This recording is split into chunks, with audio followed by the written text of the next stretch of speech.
everybody, it's Miss Marie, and tonight I'm going to read you one of my, actually probably my favorite book of all time.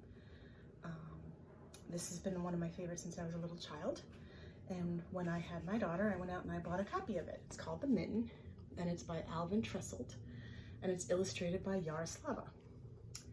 Now, this particular copy is very, very special to me because when I was a new mom and a new librarian, the illustrator Yaroslava came into the library where I was working, and she did a display of special Easter eggs, Ukrainian Easter eggs, really nicely decorated with her artistic style and abilities. And so I had her sign this book for me. Here it is. I had her sign it to my daughter. For Celeste, may all your mittens have happy adventures.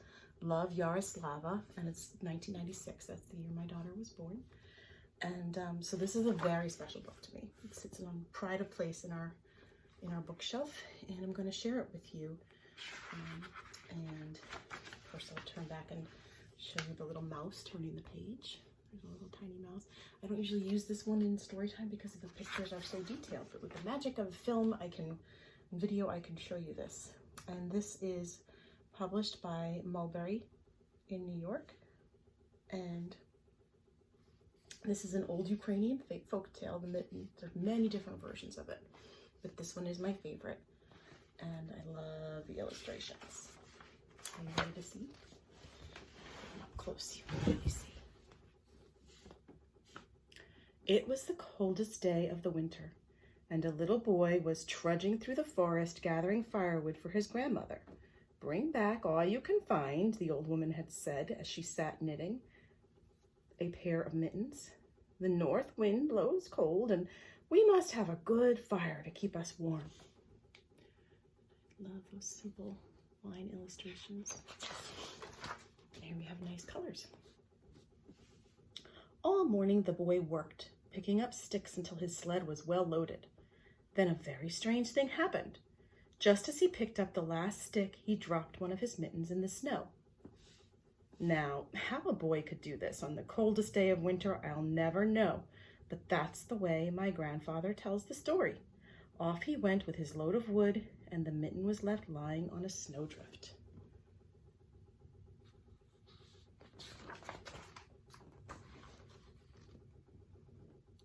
As soon as he was out of sight, a little mouse came scurrying through the woods. She was very cold, and when she spied the little boy's mitten with its feathery fur cuff, she popped right in to get warm. It was just the right size for a tiny mouse. Look at that little mouse moving into the mitten. Presently, a green frog came hip-hopping over the snow.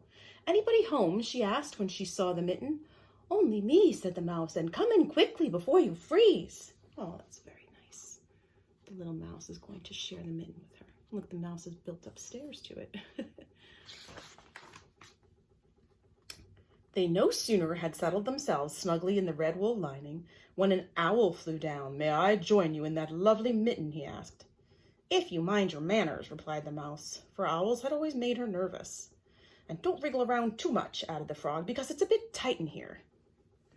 So how is this owl going to fit in there with the mouse and the frog?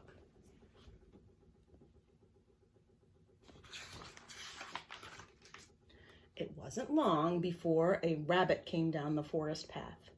"Is there room in that nice warm mitten?" asked the rabbit. "It's awfully cold out here." "Not much space left," said the mouse and the owl and the frog. "But come in and we'll see what we can do." Are they going to be able to squeeze that mouse into the mitten? Let's see. Even before the rabbit had gotten herself tucked in, a fox trotted up to the mitten, and after a good deal of trouble, she got herself in along with the others. The mouse was beginning to think maybe she shouldn't have been so generous, but with the bitter wind outside, what else could she do? How's the fox going to fit in there? Oh my goodness. And now, as if things weren't bad enough, the next visitor was a big gray wolf, and he wanted to come in too. "I don't know how we'll manage it," said the mouse, "but we'll try." Everyone moved around a bit, and finally the wolf was squeezed into the mitten. It was very crowded by now, but at least it was warm.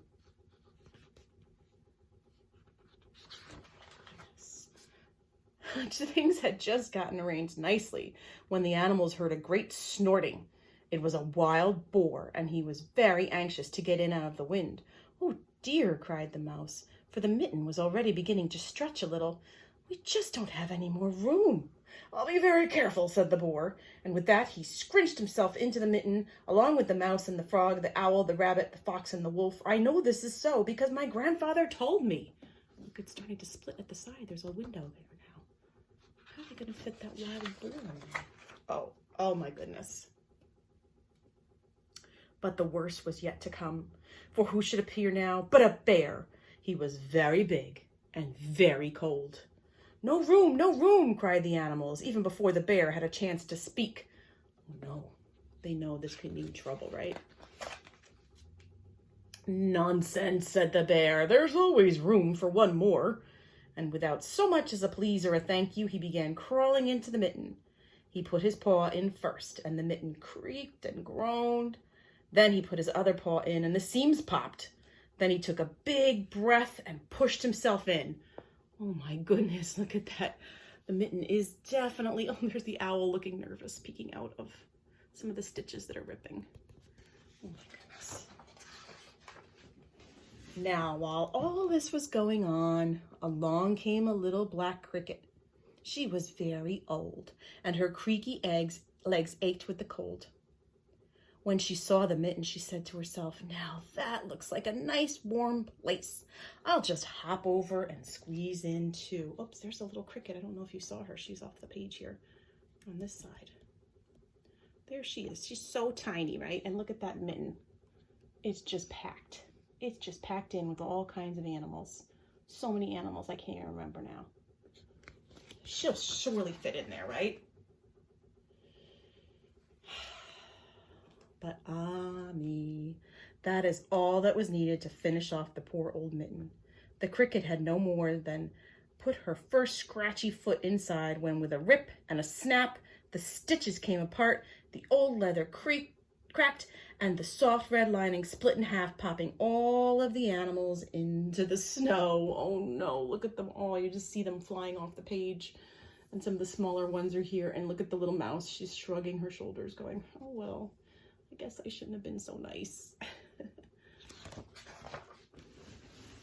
Well, at this very moment, the little boy discovered that he had only one mitten, so he went back to see where he might have dropped the other one. But all he could find were the ripped apart pieces, and he thought he saw a little mouse scurrying away with a little bit of red wool perched on her head. It looked very much like the lining from the thumb of his missing mitten. "Oh, well," said the boy as he snuggled his cold hand inside his coat, "my grandmother will surely have finished my new mittens by now."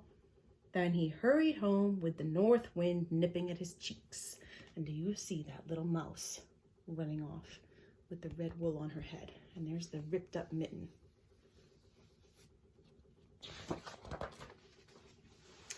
And my grandfather says he never did know what really happened to his mitten. And so do you see, the little boy in the story is the grandfather telling the story. He's telling a story about when he was a little boy. So he's Nicky. The grandfather is Nicky, the little boy. And that is the end of the mitten. And here's the back of the book, and it tells you a little bit about it. It says, "Deep in the woods on the coldest day of winter, a little boy drops his mitten. And that lost mitten stretches and stretches and stretches to provide shelter for many woodland creatures." And this is a Ukrainian folktale. So anyway, I really love that one. That was one of my favorites. Probably is my favorite, actually, because it was the first book I bought when I had a little girl. I bought her this book so she would have it. So anyway, I hope you enjoyed that as much as I do, and I will see you soon for another wintry story.